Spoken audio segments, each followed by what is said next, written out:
So this is it guys, the video you've all been waiting for. My official Championship 2021-22 predictions. I'm so excited for the season to start and I'm a little bit nervous to release this table, but you know what, it's got to be done and I'm going to waste no time in the introduction. I'm going to go straight into it. If you guys like what you see, please give the video a like, it does tremendously help the channel. Please subscribe if you haven't done, or if you're new, it does really help, and please share this channel and this video to as many people as you can. It really helps. Without any further ado, let's crack on with these predictions.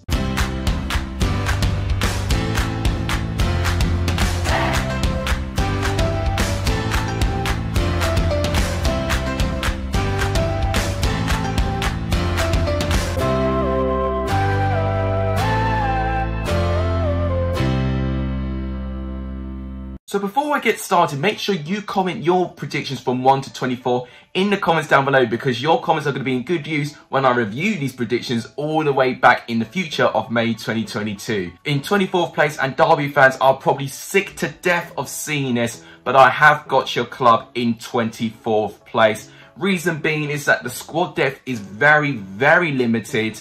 Wayne Rooney has promised that there will be some signings in around 48 hours, but that quote was 48 hours ago, and we're looking at 48 hours later and still no transfers. Now, obviously, things are going to get a little bit complicated. They're under a transfer embargo, and Derby could really sign only out of contract players, which is why it's been a bit difficult for Derby to improve their squads.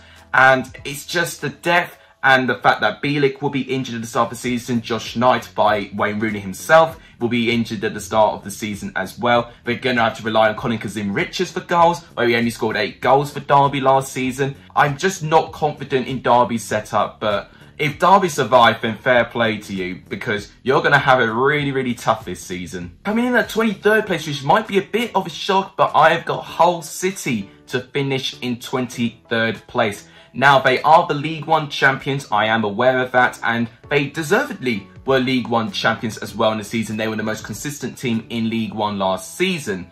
But going into the Championship now, very contrasting between the two leagues. It's going to be very tough on this Hull City side. I'm just looking at their squad at the moment, and for goals, you're looking at Malik Wilks to try and get goals. Keane Lewis-Potter's going to need a big season with Josh McGuinness as well, which I don't heavily back to score too many goals. Tom Ease is going to be needed as well, where Tom Ease can be used for crucial moments, but is he going to be consistent enough to get a goal-scoring record that's going to keep Hull City up? I do like the transfers though. I really do like some of the transfers. I like they got Ryan Longman for Brighton. I think that's a good signing. Randall Williams from Exeter. And I also really like the signing of Andy Cannon as well. He scored a brilliant goal in pre-season. But overall, I just don't see a good enough amount of goals in this team. But also, with the amount of players they lost, I think it can be crucial. Especially the defenders that they lost as well. The fact they lost Reece Burke, I think will be a bit of a blow. George Long was crucial at the start of last season for Hull City. Davies, they've lost permanently now to a Championship rival in Queen's Park Rangers. And even with great signings in George McKernan in midfield and Nathan Baxter in goal from Chelsea, I just don't think Hull are going to score enough. But also, I just think their defence is not as strong as it was when it was down in League One. So, in my opinion, they're going to concede too many goals, and I think they will get relegated in 23rd. And I feel sorry for Hull, because they're also under a transfer embargo. Hull are going to have it really tough as well this season. Coming in at 22nd place, the final relegation spot is the non-transfer embargo team, and it's Peterborough United. So, I'm predicting the top 2 of League One to get straight back down to League One in the following season. Now, one reason why I've got a little bit more confidence in Peterborough than Hull is that I back their attacking players to score more goals. The fact they kept Jonson Clarke-Harris and Siriki Dembele, where they both had a lot of interest throughout the window, I think is quite remarkable. But it puts the pressure that Peterborough need to do well in this season. If Peterborough do survive in the Championship, I think the more likely chance that they'll keep both Dembele and Jonson Clarke-Harris into longer running contracts, because both their contracts are very close to running out. I'm excited to see Sammy Szmodics again. Being a Colchester fan, I love seeing Sammy Szmodics doing well for Peterborough. I like that they got Jack Marriott back. He will be a bit of a wild card, because recently he's just not been able to be at the same levels as he was all the way back at Derby County with Frank Lampard. Kwame Poku, I like they signed him. I think he'll be a great signing. So is George Grant as well from Lincoln. I think he'll be a great signing. So overall, their good signings is what's really giving me a little bit more confidence. But I'm looking at their back line, and I do not think it's going to be strong enough. They conceded 46 goals in League One, which is averaging 1 goal a game. When you compare that to the attacking talent we're going to have in the Championship, I do fear for Peterborough a little bit in the back line. I like they got Josh Knight in, but who's he going to be with? Is he going to be with Frankie Kent potentially? I mean, I've seen him back in Colchester, but I don't think he's going to be the best defender around that they could potentially have in their back line. So, unfortunately, I just don't think their defence is strong enough to compete in this league. I could be wrong on this. Jonson Clarke-Harris could have an unbelievable season and can get double figures in goals and make Peterborough survive. I can definitely see it. But for me, I think Peterborough might just not have quite enough. So that's my bottom 3 done. For teams just surviving in the Championship in 21st place by the skin of their teeth is Huddersfield Town. Now, there's a lot of unknowns going around with Huddersfield Town at the moment. This is definitely going to be a really testing season for Carlos Corberán. This is going to be his second consecutive season with Huddersfield Town. In his first season, it was a little bit tough. There was a lot of expectation, but also he was bombarded with a load of injuries. Fraser Campbell was out. Josh Koroma was out for practically most of the season. If they can keep Josh Koroma fit for most of the season, I think he could be the difference maker, because he has looked pretty good in pre-season, and I'm intrigued to see how he gets on with this Huddersfield side. And I do like a couple of the transfers they made. I like they've got Matty Pearson in, a bit of a different defensive option than what they had previously got. Oliver Turton from Blackpool, I think will be a good signing as well. I think he could slot right in that right-hand side. And overall, the depth that they got in their back line doesn't look all that bad now. The only thing I fear with Huddersfield is the amount of goals they're going to score. They really struggled with that last year. But to reiterate, if Josh Koroma can stay fit, I think they might just do it. And I like they got Jordan Rose. It's a bit of a sentimental signing. I don't think he's going to score too many goals, but he could be a wild card. He could be someone who could completely turn Huddersfield's fortunes around. And I think overall, it was very neck and neck between Peterborough and Huddersfield to see who was going to put in 21st. But I'm just going to edge Huddersfield. I think they might just have enough. With Corberán, he proved he had flashes of good quality with Huddersfield last season. And I think even if it goes wrong, I think Huddersfield will be quick to dismiss it, and they can potentially get a more experienced Championship manager in, which I think could definitely help Huddersfield survive. So yeah, I'm going to say 21st. 20th place might be my biggest call yet, but I have got Preston North End to finish in 20th place. Now, what I will say, a lot of that choice was me thinking that they won't get Daniel Iversen back. It just looked like the deal was going to drag on and on and on and on, and they're probably going to get him in the second half of this season, and then by that time it'll be a bit too little too late for them to improve. But literally within 10 minutes before me recording, Preston announced that Daniel Iversen will be with them for 1 season-long loan. So I'm already a bit nervous to put Preston this far down. But I would dare say a lot of people, including myself, are not very confident in Preston this season. So I'm not the only one. Frankie McAvoy will have his first full season in charge, where he's not really had a full season ever as a first team coach / manager. So that in itself is already making me quite nervous. And I'm really struggling to see where the goals are coming from. Emil Rees, whilst he's got promising quality in terms of moving with the ball, shooting the ball, I don't think he has it. Sean Maguire's just not been the same since his long-term injury a couple seasons back. Ched Evans, he was proven to be quite useful when he did go into Preston in January, but will he be a prolific striker throughout an entire season? I don't think he will. They've lost Izzy Brown, unfortunately, to a really bad injury, which is a bit of a shame because I think he could help. But also with other players around the pitch, who's going to get the goals? Barkhuizen? Scott Sinclair? I don't know. I mean, Daniel Johnson could prove to be vital. I think he could be definitely the playmaker and the player to watch for Preston. And Benjamin Reitman. I think you definitely need to keep your eye on him because I think he has been really impressive in pre-season.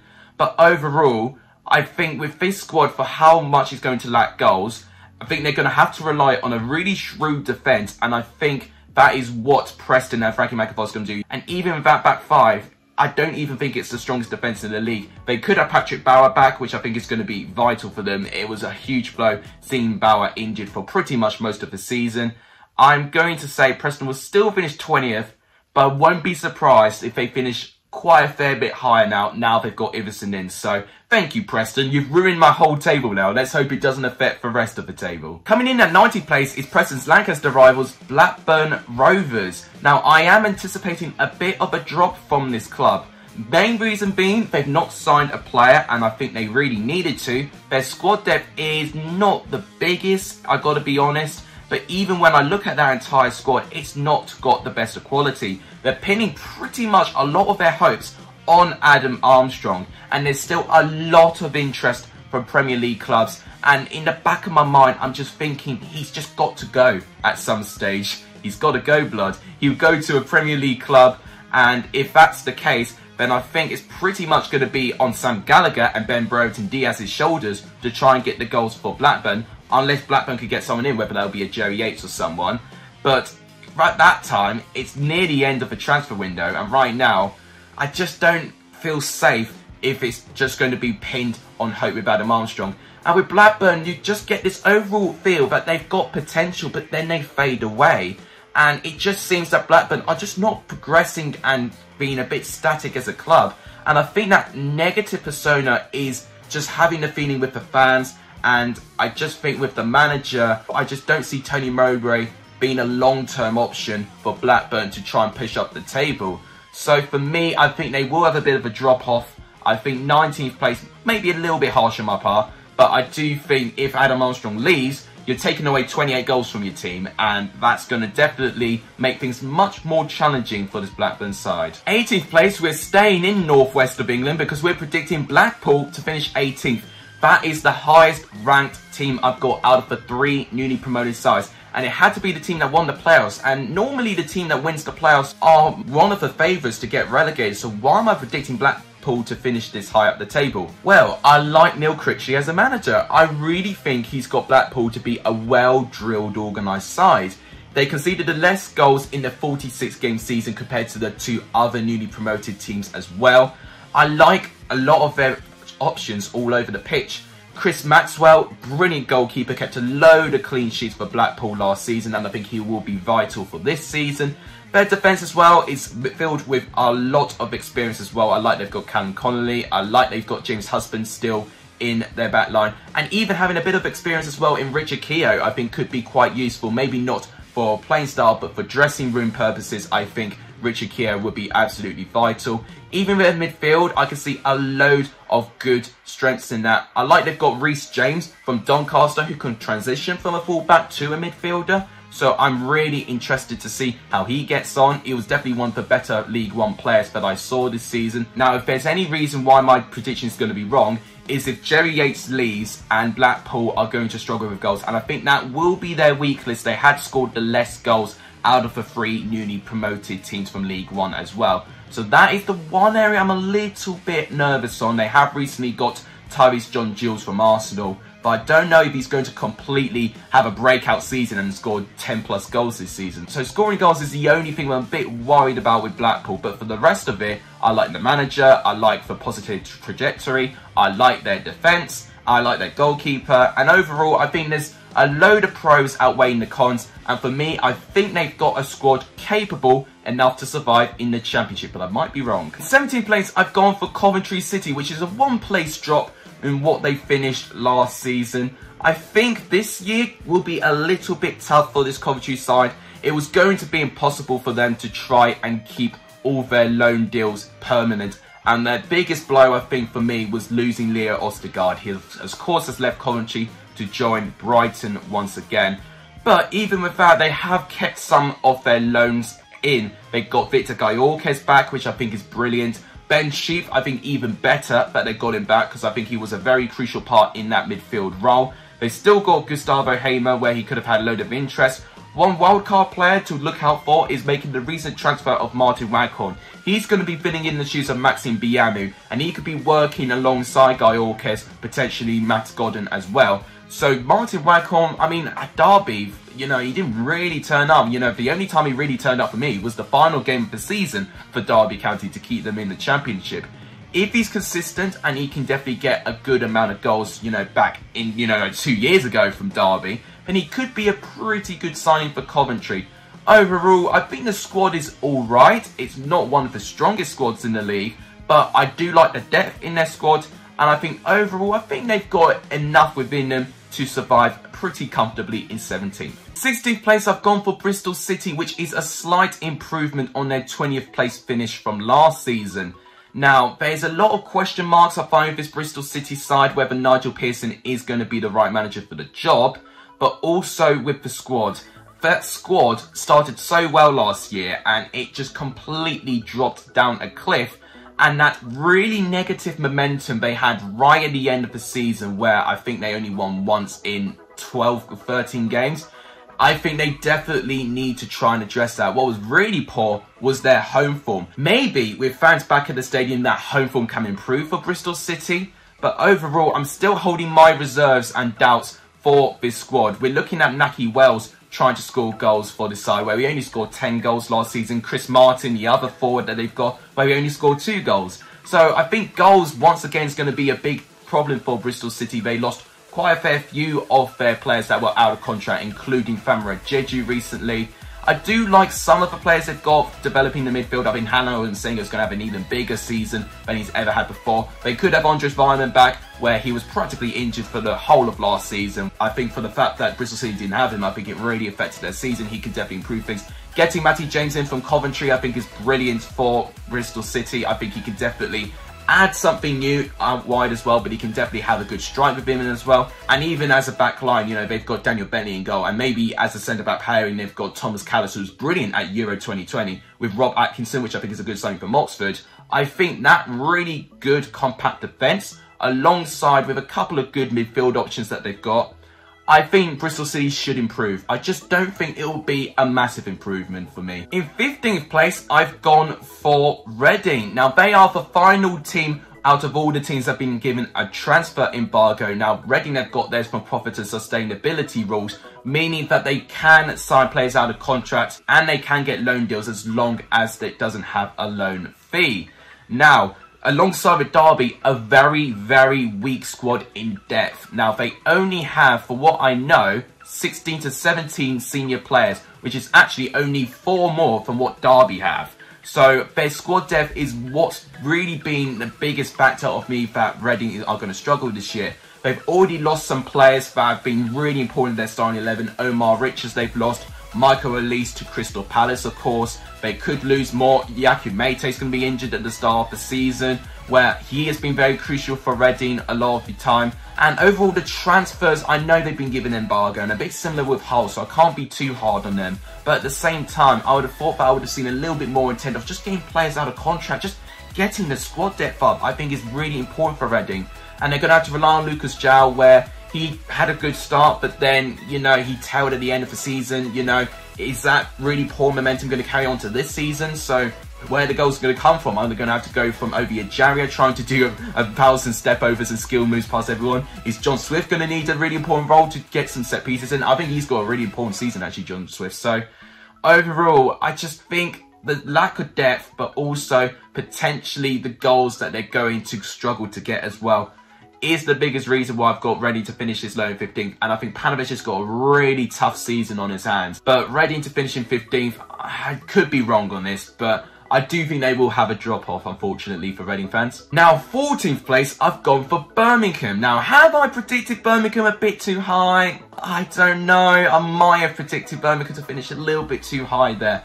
But for some reason, I just think the combination with their squad with Lee Bowyer, I think molds well. Their pre-season hasn't been amazing, but I'm going to try and look away from that. They have, on paper, improved their squad with great transfers. Chuck Zineke from Charlton, I think, is a great signing. I think he can definitely adapt to the Championship. I like they got Sarkic in goal from Wolverhampton Wanderers. I think it adds a bit of competition for the number 1 spot between him and Etheridge, which, of course, will still be trying to get back to full fitness after recovering from coronavirus. And I like they got Ryan Woods in. I know in Millwall and Stoke he wasn't too good compared to his Brentford days, but I think if Ryan Woods is given that playmaker role and is given a load of time and space on the ball, he can be a big difference for this Birmingham side. And overall, with the players they've still got, I'm surprised they've still got Ivan Sanchez in score. They've got Tariq Chong in from Manchester United, which I think is a good signing as well. Joan Castillo from Chelsea, I think, will be helpful. I think they will have a slight improvement. I just think mid-table is going to be what suits Birmingham. Then they'll try and progress even further next year for me. But it wouldn't even be surprising if Birmingham find themselves a way to get into a relegation battle again, because it's just in Birmingham's nature. That is what they do. So we're going to have to see if they can prove us wrong this season. Now in 13th place with a big drop off from last season is the Championship playoff finalist Swansea City. Now the big reason why I've got Swansea to finish this low is a couple of things really. I mean, one, they've lost some really big characters in their squad from last season. They've lost Andre Ayew, who I think was their best attacking outlet all season. They have lost Freddie Woodman, who I think was their best defensive outlet all season. And then when you take all of that away, it's going to be very difficult for Swansea to have that same bit of momentum and energy going into the new season. They have made a couple of signings. Joel Piroe from PSV Eindhoven, I don't know, he's a bit unproven in English football for me. Carl Joseph as well, once again from League One, Wigan, a bit unproven, had one really good game for Wigan, but I think was missing for the other games for Wigan as well. And overall, when you put that with the defenders that they've got, the defenders that have been linked with a move away as well, I just think this squad at the moment is heavily weakened. They're going to put a lot of hope on Jamal Lowe to see if he can still get a couple of goals and assists. They have got a new manager as well, Russell Martin. Now, it's a very big contrast. I did allude to this when I talked about him in my transfer show. It's very different to what we were used to with Steve Cooper, with that really high amount of defence and then working off the ball. With Russell Martin's style of football, it will be very heavily possessive based and very intimidating. But it would take time, I think, for this squad to really adapt to this new style of football. It couldn't be polar opposites, the style of football. So I think with the amount of time that's going to take to get into players' minds, and even with the doubt of Matt Grimes, he could be leaving, of course, I think they will have a drop-off. And I think just below, bang slap in the middle of the table in 13th place. Now, in 12th place, also a bit of a drop is Barnsley. Now, I've seen a lot of people predict Barnsley in different places. Some have predicted them to finish top 6 again. Some of them predicted to be mid-table like I'm doing. And some of them predicted to them to have a relegation battle. It really is really difficult to predict Barnsley this year. I think one of the most difficult sides to predict. Of course, they themselves have got a new manager as well in Marcus Schopp. I have been rather impressed for what I've seen of them in their pre-season. I think we do know deep down the squad's not going to be as strong. They have lost some big players, especially the deals that they got in the second half of the season that really helped Barnsley get into the top 6, including the likes of Daryl DK, who has returned to Orlando. But they still got Cauley Woodrow, which I think will be crucial for goals. Freesia was a bit disappointed with. I think he's going to need to have a really big season, Dominic Freesia, this year. Carlton Morris, the fact they've still got him, I think is big for Barnsley. But one player who I think will need a big season is Callum Styles. Of course, they've lost Alex Mowatt, which I think was probably their best player this season. Now, Callum Styles, one thing we know about him, he can transition from left fullback, but he can also be a midfielder. And I think he will be predominantly used more as a midfielder to fill the really big void that is Alex Mowatt leaving the club. But overall, the transfers they got in, including some defensive and midfield options like Josh Benson from Burnley as well, which I think is a good transfer, I think overall it's good. I think they'll be in around mid-table. 12th place for Barnsley in a typical Barnsley season would be an amazing season. It's just expectation, which is going to be, I think, a really intriguing challenge that Barnsley are now going to be dealing with, which is something they're not quite used to. So I'll be intrigued to see how they get on with that. Now, 11th place, I've gone for Nottingham Forest. Now, that alongside with Preston are probably one of my biggest calls for Nottingham Forest to improve quite a fair bit. I was even thinking of putting Forest a little bit further up. Now, I don't back their squad that much. I've got to be honest with you. I don't see many goals within it, and I really do not see too much creativity in their midfield. I just really take pride in their defence. But the biggest reason why they're up there is that for me, they've got a manager worthy of a top 6 championship club in Chris Hughton. And I think him by himself, with a full season under Forest, I think will get Forest to improve. Joe Nolly's going to need a big season. He was disappointing last season, so I really hope to see more improvement from Joe Nolly. One player I'm excited to see more of is Brennan Johnson. When I saw him briefly at Lincoln City, I think he was one of the best talented players in League One alongside with George Grant, who of course Peterborough have got. So I think Brennan Johnson as a midfielder, I think it will be really important, can transition into a forward of course. Lewis Grabber needs to improve as well. You know, for the very little goals he scored last season, he needs to really get back into his goal scoring form. So does Lyle Taylor as well. And I think if they can both get back to where they were, I think Forest could have a chance. But overall, it's still a squad which I don't heavily back based on what I saw from last season. But for the fact they've got Chris Hughton as their manager, I think they may improve slightly. So I'm going to say 11th place for Nottingham Forest. Now with 10th place, I've gone with Stoke. And this is the only position that I'm matching for my last predictions table from last year. I also predicted Stoke to finish 10th last season as well. And I'm going to do the same here. Now, of course, they didn't quite finish 10th. They finished 14th last season. They had some promise at the start of the season. But then this long-term injury to Tyrese Campbell really affected them. Now, one thing that I'm going to really be interested in to see if Tyrese Campbell can hit the ground running again. He should be back to full fitness. And if he can start well as he did with Stoke, maybe Stoke could even finish higher than 10th. They still got the likes of Stephen Fletcher, who could pop in now and again, but wasn't too impressed with him. Jacob Brown as well wasn't too impressed. Lee Gregory could also pop in and get a couple of goals here and there. I like their options they've got in midfield. I really like the signing of Mario Vrancic on a free transfer. I think he was really good for Norwich, and I think he could be a really crucial player for Stoke City. I like they literally just announced today that they got the signing of Sam Surridge as well. For when I've seen him in Bournemouth, he's been a really good potential player, and I think if Stoke can utilise him properly, I think he'll be a crucial player going forward as well. So the fact they've really made an effort to improve their goal scoring, which I think has been their weakness last season, the lack of goals that they scored.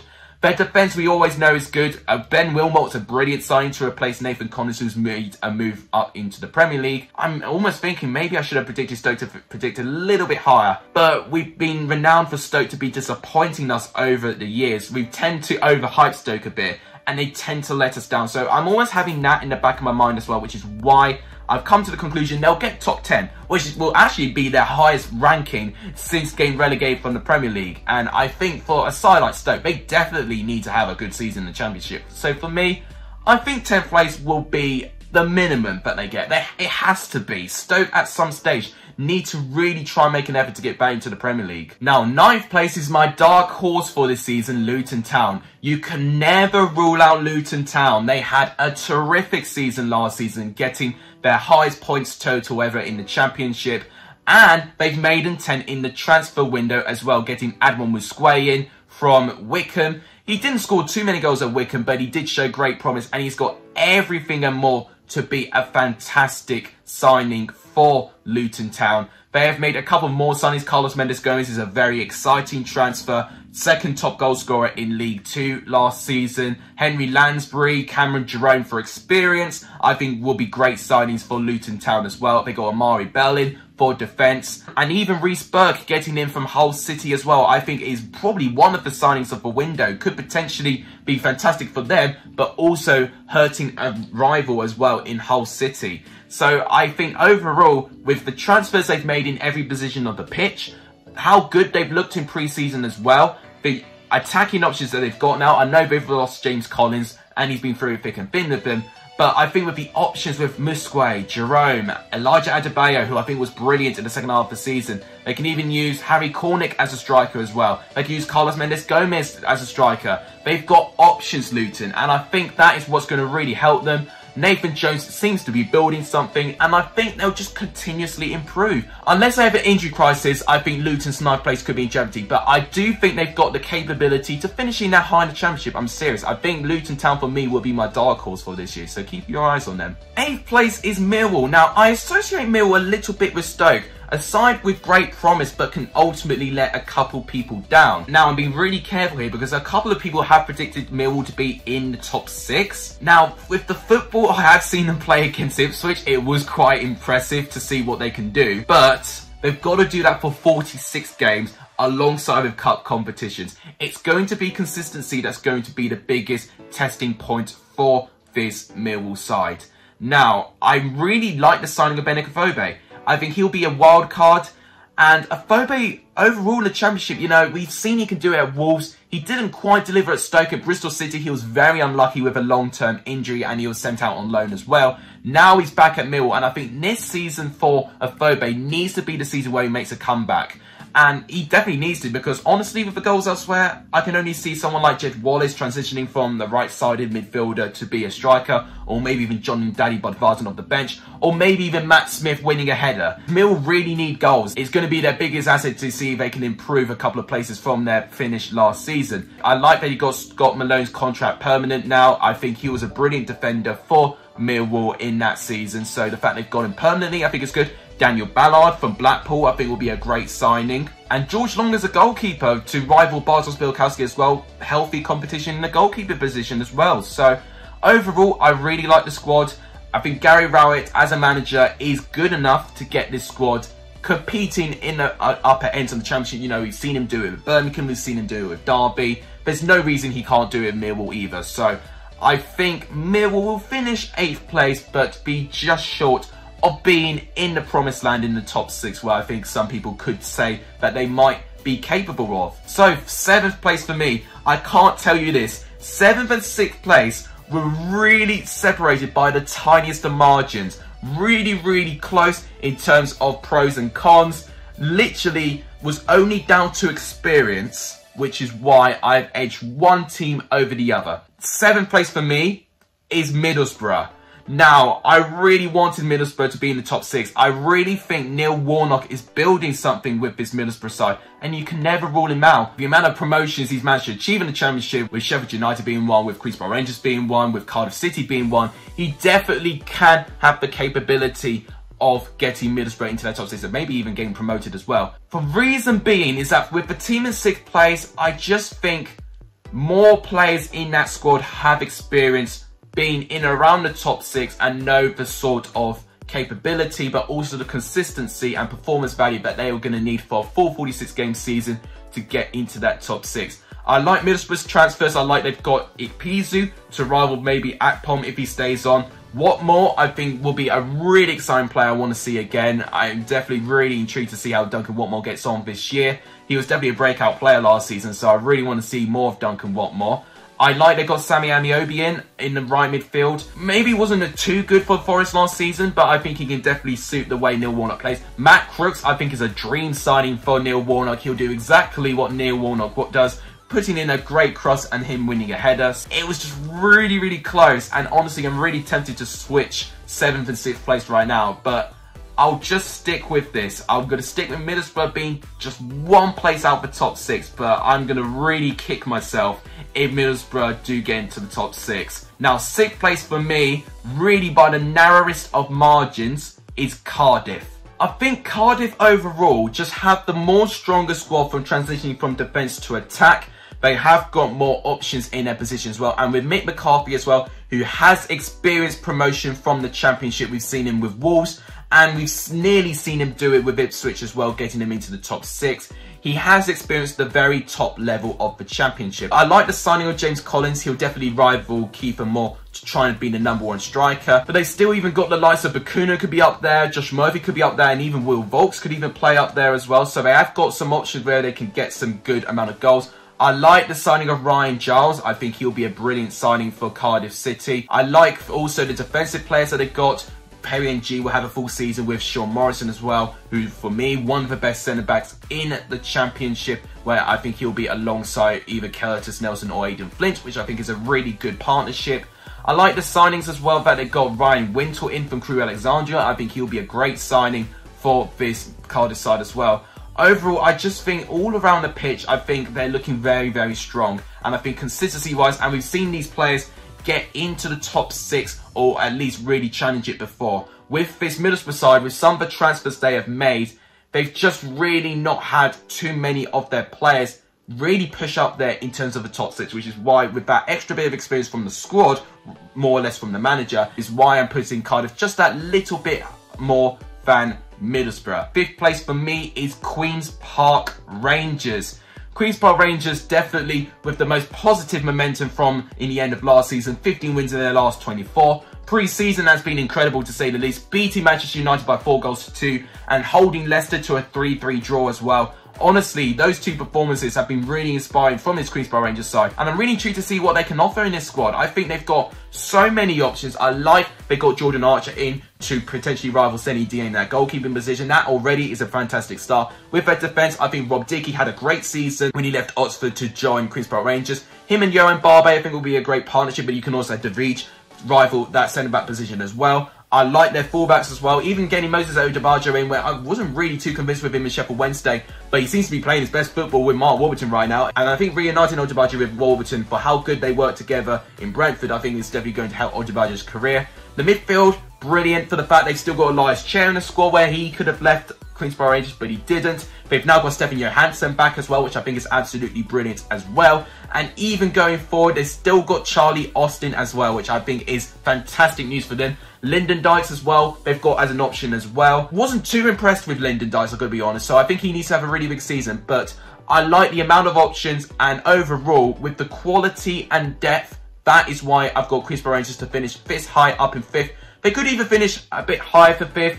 But Queens Park Rangers, let's just watch them be the one side that's going to let everyone down, because I think everyone and their dog are predicting Queens Park Rangers to finish in the top 6. So I'm almost going to be eagerly anticipating Queens Park Rangers maybe being the team that everyone gets wrong. But this is what the Championship is all about. You've got to predict the unpredictable. You've got to expect the unexpected. So I'm hoping we're going to see a really, really exciting season. 4th place, I've gone for Bournemouth. Now, the Danjuma situation has been overdue for me a little bit. I really want to get a bit more clarification if Danjuma is going to stay or go, because if Danjuma stays, I could potentially even see Bournemouth finishing a bit higher than 4th.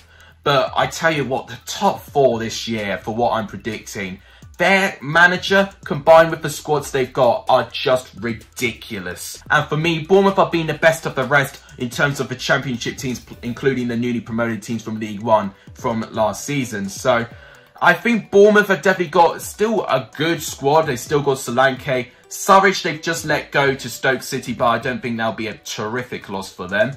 I think for defenders, I'm excited to see Lewis Cook return from injury. Even Steve Cook, I'm excited to see him back as well. I like the signing of Marc Condes. Could be quite inconsistent, but I think he can definitely offer something very exciting for this Bournemouth side. I like Ben Pearson. I like he's going to have a full season now. I think Scott Parker has got all the ingredients for a really good squad. A good defensive mid, a good attacking midfielder, a good defence, an alright goalkeeper. You know, I think they still need to get into the market and find a new goalkeeper potentially, because I don't really want to see someone like Mark Travers being in goal for the whole season, which is one thing I'm a little bit worried about. But they've got good wide players in David Brooks and maybe Danjuma if he does stay. And even a forward player, they've got potentially Solanke, and you can even see Danjuma transition from winger to attacker. Scott Parker's got all the ingredients there. It's just how he utilises it, it's how quickly the squad adapt to it. It'll be quite different from what they're used to under Woodgate and Jason Tindall. And I think overall, Scott Parker will be in completely safe hands. It's a good appointment for Bournemouth for me.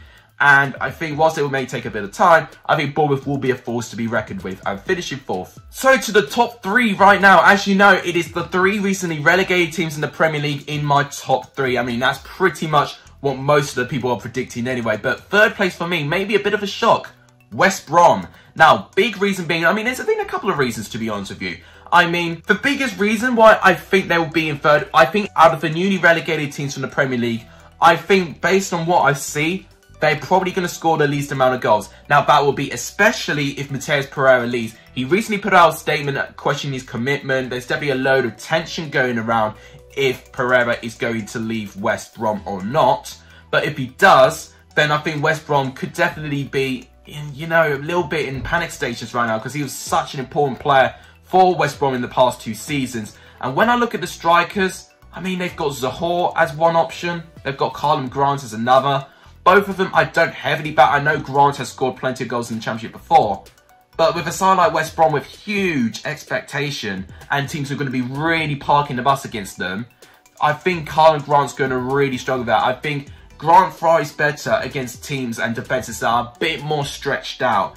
So I think Grant and Zohore could struggle up there. They're going to have to rely heavily on Callum Robinson if they do struggle in that position, where he may have to transition from either a winger or maybe Ishmael will have to play him up front. Because honestly, it's the goals that I'm a bit worried about, honestly. But their squad's ridiculous. I mean, I know I sound like I'm criticising it, but just even having Robertson, Carla Grant, Pereira in your squad with Diangana is ridiculous in itself. They've got Snodgrass as an option, which I think is brilliant. Matt Phillips they still have in the squad somehow. Alex Moa coming in from Barnsley, I think will be a great signing in that midfield position, in that pivot area. Getting Adam Reach, yes, wasn't too amazing for Sheffield Wednesday last time, but we all know what he can offer in a championship club as well. I think their defence is pretty good as well. They still got Semi Ajayi, who was absolutely terrific for West Brom in their last championship season. They've still got Cole Bartley and Darnell Furlong, who've both been great as well. And even Sam Johnston in goal, which I think is an unbelievable coup that they still got him in the squad.